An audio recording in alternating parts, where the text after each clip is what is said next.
Oke, Bismillahirrahmanirrahim. Assalamualaikum warahmatullahi wabarakatuh. Eh, Kami dari kelompok 8 akan membawakan sebuah presentasi dengan materi komunikasi antar pribadi, antar anggota tugas kelompok, dan perkuliahan berbasis pembelajaran jarak jauh dengan kita beranggotakan Azida Rosya Daud, Cut Mutiara Rizka, Fajar Prasetya Nugraha, Muhammad Robi Gunawan, Oktaviani Claudia, Pratik Soendar, dan yang terakhir Yudhistira Adi Febriantono. Untuk latar belakang akan dibawakan oleh Kak Aziza Rosya Daud. Waktu dan tempat saya persilahkan. Salah satu komunikasi yang sering dilakukan adalah komunikasi interpersonal atau biasa yang disebut komunikasi antar pribadi. Komunikasi antar pribadi tidak hanya terjadi secara tatap muka, namun dapat terjadi juga melalui media perantara seperti internet, media sosial, ataupun e-learning. Produk dari teknologi informasi dan komunikasi dapat dijadikan media untuk komunikasi antar pribadi oleh berbagai kalangan, terutama mahasiswa di kampus berbasis pembelajaran jarak jauh atau disebut dengan PJJ. Sistem belajar secara daring ini pun melibatkan aktivitas komunikasi antar pribadi di dalam pelaksanaan di antara mahasiswa, khususnya pada saat pengerjaan tugas kelompok di mana mahasiswa kampus berbasis PJJ memiliki jadwal dan aktivitas masing-masing di luar perkuliahan. Bahkan terdapat beberapa mahasiswa yang berada di zona waktu yang berbeda. Selanjutnya, rumusan masalah dapat dirumuskan beberapa masalah yang terjadi terkait komunikasi antar pribadi dalam kelompok secara daring pada perkuliahan berbasis PJJ. Yang pertama adalah kendala komunikasi antara anggota kelompok di mana setiap kelompok hanya bisa melakukan komunikasi secara online atau jarak jauh. Yang kedua, efektivitas komunikasi antar pribadi yang terjadi dalam pengerjaan tugas kelompok.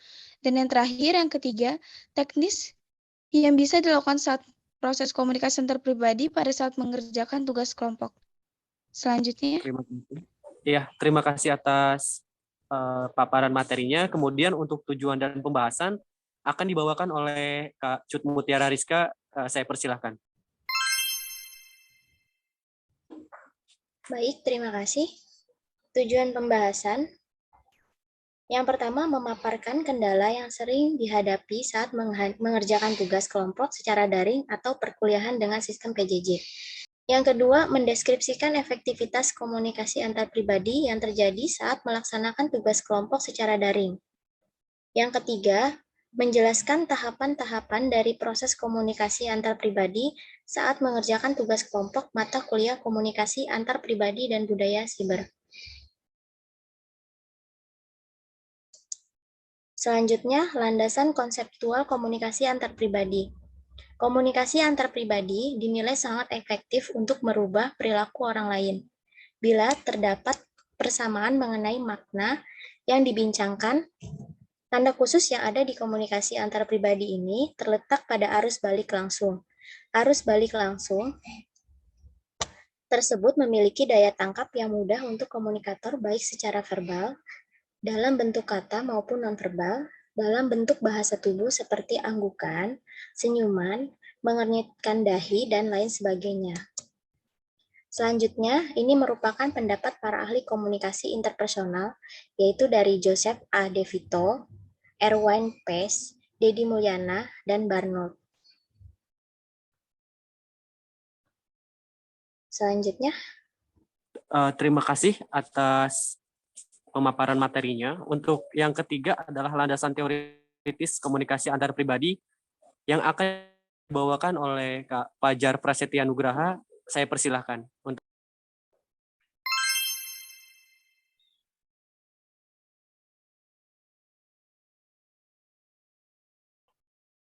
Selanjutnya yaitu landasan teoritis komunikasi antar pribadi. Yang pertama, teori pertukaran sosial. Komunikasi antar pribadi dalam teori pertukaran sosial melibatkan hubungan dua orang atau lebih untuk menciptakan hubungan atau relasi yang baik antara satu individu dengan individu lainnya. Selanjutnya.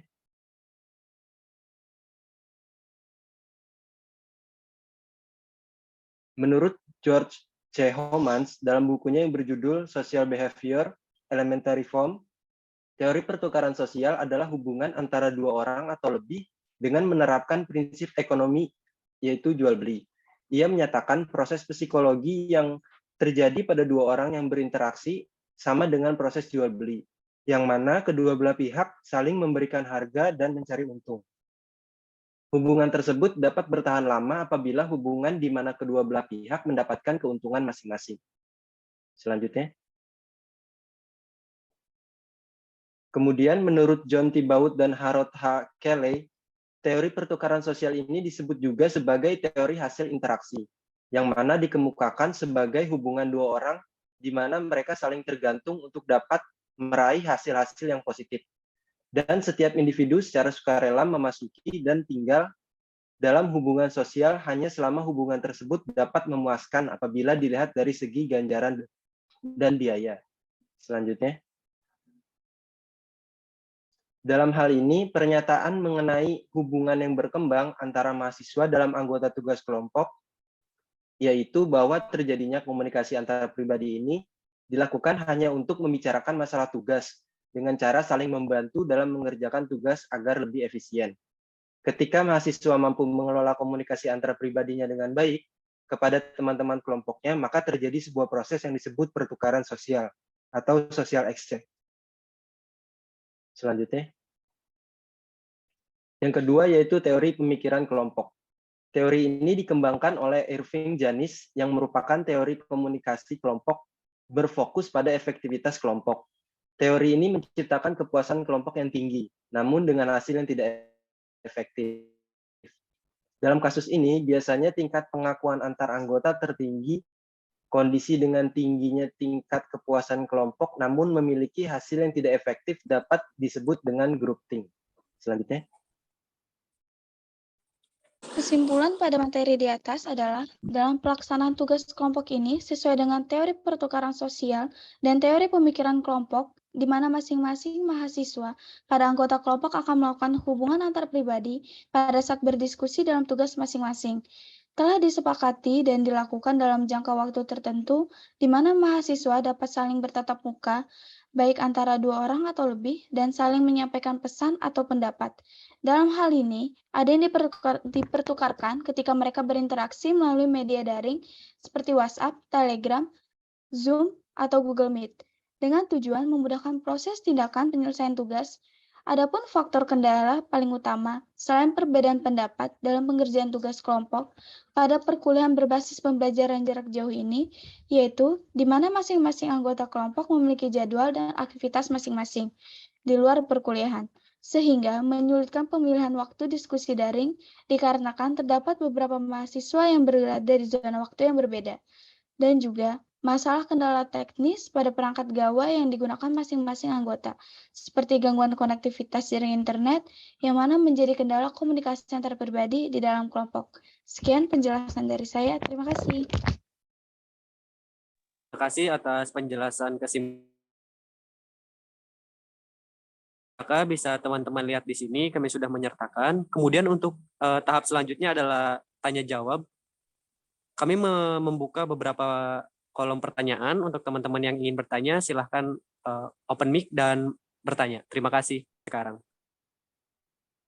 Oke. Halo, perkenalkan nama saya Tasya Utami. Aku dari kelompok 1 ingin bertanya. Menurut kalian, dengan cara apa komunikasi antar pribadi dapat dinilai sangat efektif untuk merubah perilaku orang lain? Kedengaran nggak pertanyaannya? Kedengaran Kak, saya izin untuk menjawab. Untuk dengan cara komunikasi antar pribadi dapat dinilai sangat efektif untuk merubah perilaku orang lain tadi pertanyaannya ya. Dengan cara verbal dan non verbal, contohnya seperti gerakan bentuk bahasa tubuh, mengangguk, atau menyiutkan dagu. Gitu, Kak. Ini aku boleh nanya lagi nggak ya? Boleh banget. Boleh. Oke. Satu pertanyaan lagi ya. Nih, aku mau nanya. jika kondisi tingginya tingkat kepuasan kelompok memiliki hasilnya tuh nggak efektif, itu lalu bagaimana cara kalian untuk mengatasinya? Jadi dari pertanyaannya Mbak Tasya tadi terkait dengan tingginya tingkat kepuasan kelompok jika memiliki hasil yang tidak efektif seperti itu ya. Jadi yang pertama kita lakukan adalah mengajak semua anggota kelompok menjadi berpikiran kritis seperti itu dalam melakukan sesuatu dan juga serta dalam mengambil keputusan sehingga setiap kelompok mempunyai peranan dan juga tanggung jawab masing-masing terhadap kelompoknya sehingga apa yang dihasilkan menjadi sebuah keputusan bersama dan juga kerja bersama dari kelompok tersebut gitu sih. Salah satunya sih seperti itu. Kemudian mungkin yang lain mau menambahkan. Ini sih paling Kak Tasya dibantu diperjelas aja. Ini kan untuk pertanyaan Kak Tasya, gimana sih hasilnya biar efektif gitu ya. Sebenarnya sih faktornya kan ada banyak. Mulai dari kelompok kita sendiri dulu nih, dilihat dari seberapa nih miskomunikasi kita sama tim kita sendiri. Apalagi makin banyak dalam satu kelompok itu makin banyak orang, titik konsernya itu bakal sulit buat ketemu gitu kan.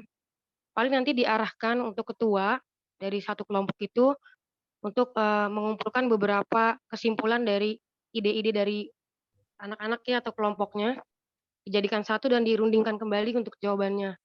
Dan untuk dari keseluruhan yang saya baca dari materi yang untuk kelompok 8 kami sampaikan ini, sebenarnya untuk pertanyaan kakak yang 1 dan kedua ini sebenarnya kurang lebih sama, Kak.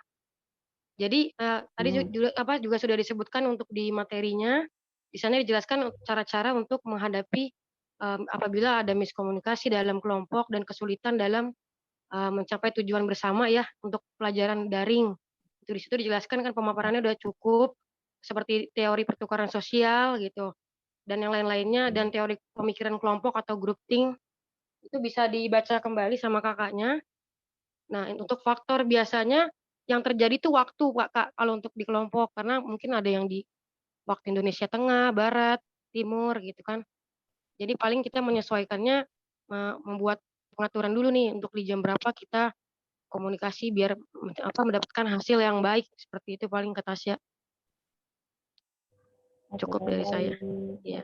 Dan juga tambahan sedikit kita juga memanfaatkan kayak semacam WA group ya untuk komunikasi gitu kan karena kan tidak semuanya kadang kita bisa berkumpul bersama seperti ini karena aktivitas masing-masing seperti itu sih. Terima kasih jawabannya. Terima kasih teman-teman. Itu adalah paparan materi dari kami kelompok 8. Terima kasih sudah bertanya. Mohon maaf atas segala kekurangan dari noise dan beberapa gangguan jaringan. Sekian dari saya dari kelompok 8 Pratik Swendar. Assalamualaikum warahmatullahi wabarakatuh. Waalaikumsalam warahmatullahi wabarakatuh.